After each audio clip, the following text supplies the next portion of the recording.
Hello दोस्तों, मेरे YouTube channel में आपका स्वागत है।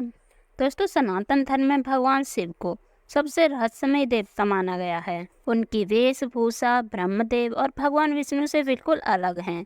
शिव पुराण के अनुसार गृहस्थ शिव जी के परिवार में माता पार्वती, गणेश जी और कार्तिकेय जी और नंदी भी शामिल है।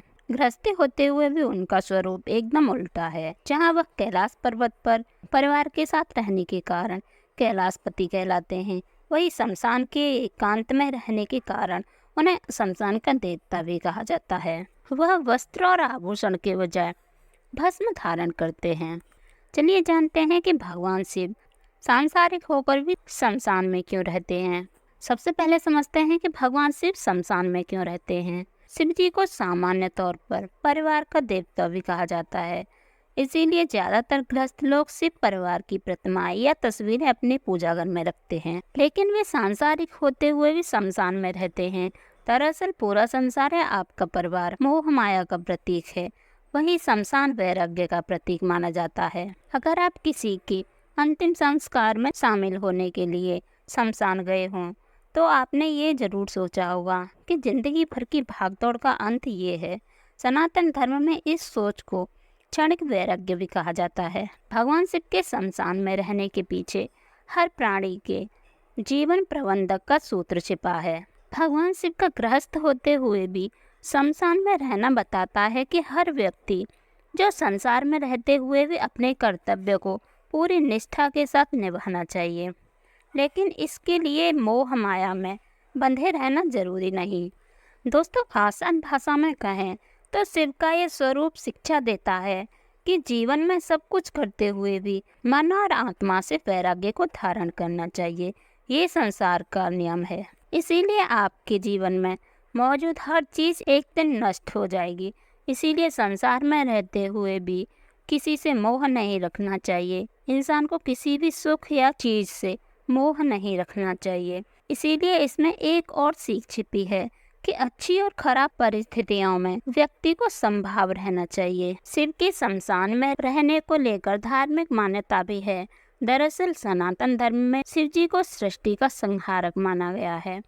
मान्यताओं के अनुसार ये सृष्टि बनती है और बिगड़ती रहती है। भगवान ब्रह्मा सृष्टि की रचना करते हैं, भगवान विष्णु सृष्टि का पालन करते हैं, वहीं भगवान शिव कलयुग का अंत होने पर सृष्टि का संहार करते हैं। वही हम सभी जानते हैं कि शमशान में जीवन का अंत होता है, वहाँ सब कुछ भस्म हो जाता है। इसीलिए भगवान शिव का निवास ऐसी जगह है जहाँ मानव शरीर उस शरीर से जुड़े सभी रिश्ते, हर मोह और सभी तरह के बंधन खत्म हो जाते हैं। जीवों की मृत्यु के बाद आत्मा शिव में ही समा जाती है।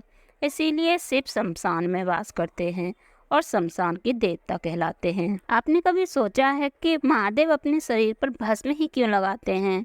वह भी किसी लकड़ी की भस्म नहीं बल्कि चिता की भस्म ही क्यों लगाते हैं? धार्मिक मान्यताओं के अनुसार भगवान शिव को मृत्यु का स्वामी माना गया है। उनके अनुसार शरीर नश्वर है और एक दिन जलकर भस्म में बदल जाएगा।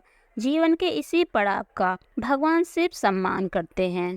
इस सम्मान को वो अपने शरीर पर भस्म लगाकर प्रकट करते हैं। इससे हमें ये संदेश भी मिलता है कि इस शरीर पर गर्व नहीं करना चाहिए। सुंदर व्यक्ति भी मृत्यु के बाद भस्म हो जाएगा, वही इसे भस्म को लगाकर उसकी पवित्रता को सम्मान देते हैं।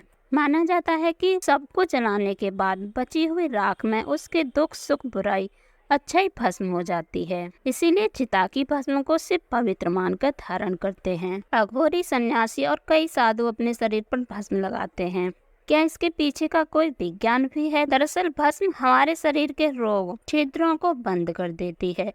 भस्म को शरीर पर लगाने से गर्मी में गर्मी और सर्दी में सर्दी नहीं लगती। इस तरह भस्म धारण करने वाले शिव यह भी संदेश देते हैं कि परिस्थितियों के अनुसार अपने आप को ढालना सबसे बड़ा गुण है। वहीं एक कथा ये भी प्रचलित है कि जब भगवान शिव और माता सती को यज्ञ के लिए निमंत्रण नहीं मिलने पर सती ने क्रोध में आकर खुद को अग्नि के हवाले कर दिया था, तो भगवान शिव उनका शव लेकर धरती से आकाश तक हर जगह घूमे। तब भगवान विष्णु भगवान शिव की ये दशा देख नहीं पाए और माता पार्वती के सती के शव को छूकर उन्होंने उसे भस्म में बदल दिया।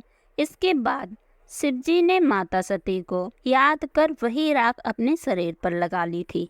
दोस्तों, वीडियो अच्छी लगी हो तो वीडियो को लाइक करें, शेयर करें और कमेंट में हर हर महादेव जरूर लिखें।